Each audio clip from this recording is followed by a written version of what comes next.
I'm going to also make sure that we answer the question of how do you start a healthy lifestyle this summer? And we do it in a round robin. So we get one person to then call on someone else. So I don't have to deal with the whole raising the hands and putting them down and all that sort of stuff. But I will remember to pin because I have learned how to do that. So who would like to start? I can start. Okay, thank you, Patrice. I especially love this time of year. For me, it's a very time to become very vibrant and all that luscious, nutritious food that's starting to happen in the gardens and out in nature. So my first go-to, of course, for this season is getting out there, out in nature with the fresh air, the sounds. It's just very calming. Get yourself grounded and see what's growing. If you have a garden, that's excellent. I always see what's growing and producing this time of year and check out the farmers markets. Start with that healthy food, give yourself a good base, and being out in nature too. It's great to let go of some of that stress that often comes about from our busy lifestyles. So it's taking care of the whole being, mind, body, and heart and spirit. And uh, I for the mind, like there's a mental stress and everything, but also like, learning, learning and keeping active. And I really just enjoy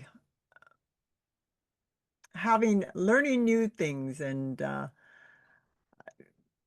so those are kind of the top tips is getting out in nature, enjoying this marvelous weather that we're having now, but some of it might be too hot for you there, but enjoy some time in the shade outside and enjoy the food that's is being produced right now, whether it's you or your local farmers market. Get some of that fresh food while it's in season and um, yeah, and learn, see what you can learn. Keep your mind active, sharp, and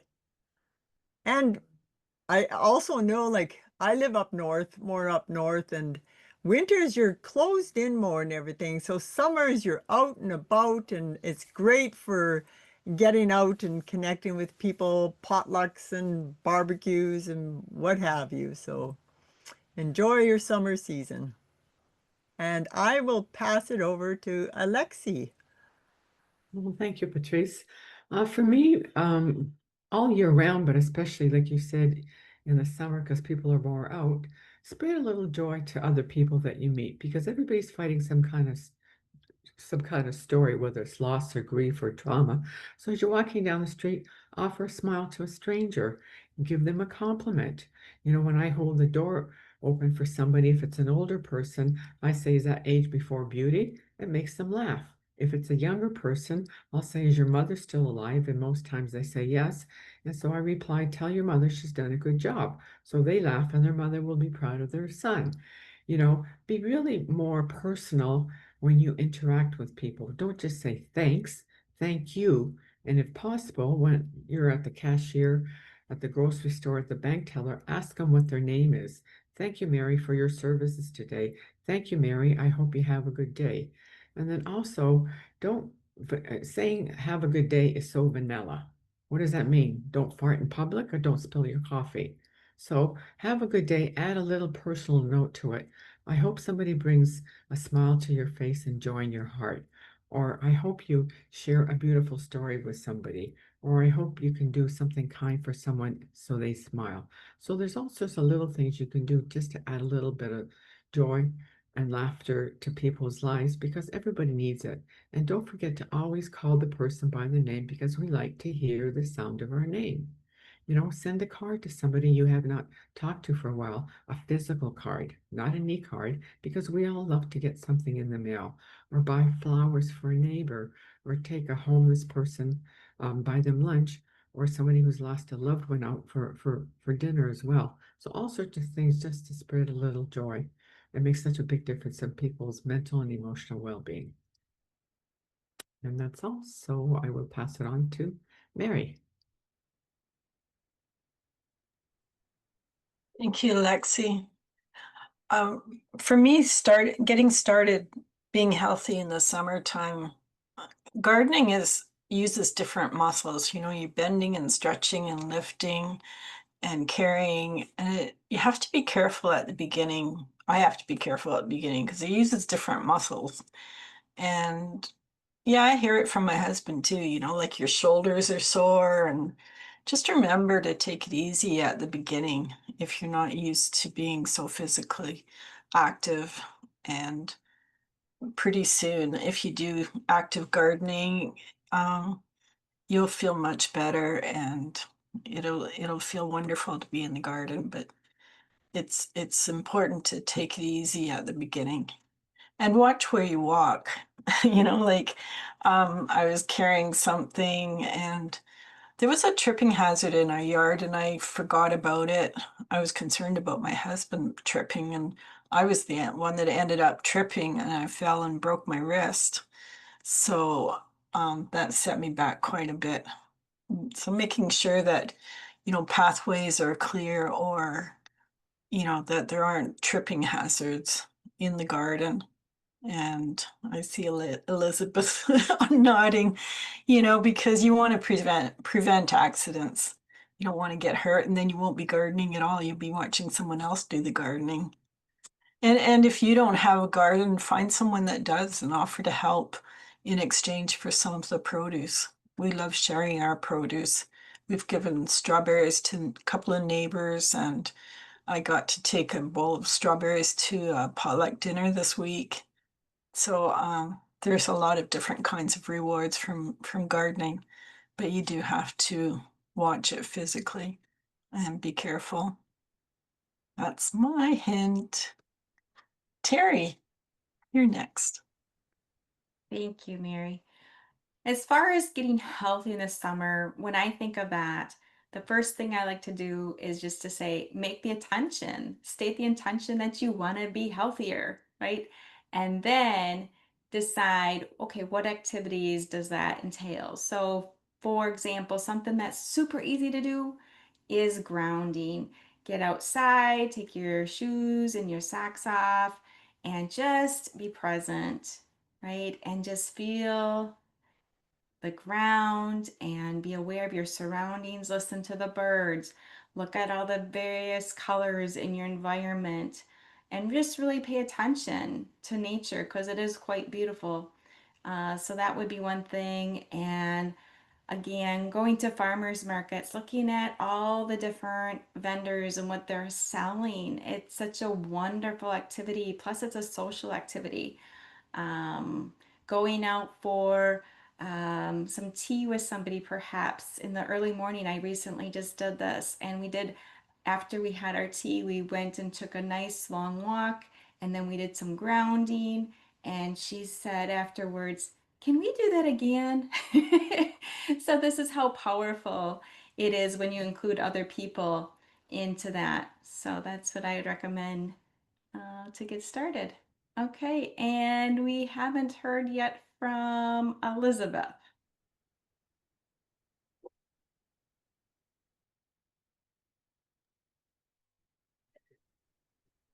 Summer, oh, summer. We wait for it. As students, we wait and we wait and we count the days to summer vacation. As workers, as we grow up a little bit later, we get burdened with responsibilities and things we have to do and habits that are becoming ingrained and informed, and summer vacation. And to me, how do you change, how do you take on a healthier lifestyle without a pause? We need these vacations. We need the resets. Sometimes the disruptor comes in a way that we don't want. Maybe it's a bad economy, it's a loss of a job, it's perhaps a bad health report. But what I want to encourage everyone is that if we want to change, we become our own disruptor.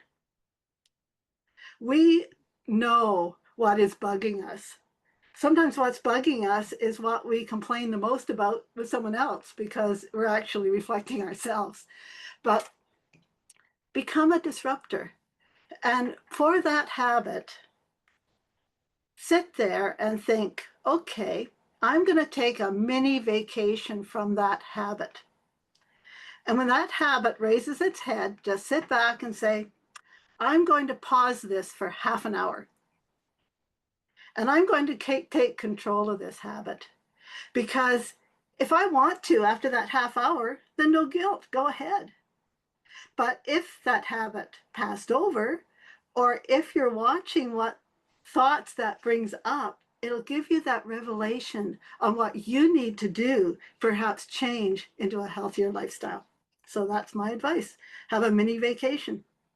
Anticipate it, plan it, do it. You don't have to do it forever, but take action on your own rather than the habit controlling you. So I'd like to pass it on to Marina. I might be the only person that can still speak. Speak on, Cindy. So, I love the summer. Maybe because my birthday is in the summer, or that I just love lots and lots of flowers to eat. Yep, I'm going to just do that right in front of you. When we're in summer, we are in abundance. And it's hard sometimes in this world of scarcity and convenience and such to really understand that our earth is incredibly abundant. We have done a lot to basically poison and create toxins and everything like that. But I want this summer for everyone to realize that they can get the abundance of food around them. So go to your local allotment gardens, or they call them in England, or community gardens. See how you can help. See how you can maybe help harvest some of the food and take it home too. Go to your neighbors, and if they haven't put in a little bit of herbs or something like that, maybe help them out by saying, I'll help you. So, summer is not only the time to relax and reset, but summer is the time to have relationships that you don't often have because we slow down. Kids are out of school, and you have some knowledge that you've gotten over the years that nobody else has. And it's a time to share it, right? So, I share flowers all the time. And I want people to recognize that there's such color and that's nutritious. So you can up that. But you see the ocean behind me. And it's because I live in Southern California. Yes, I am so lucky. But I moved here purposely so that I could be near the negative ions. But what I want you to realize is there's a pond, there's a stream, there's a river, there's some body of water near you.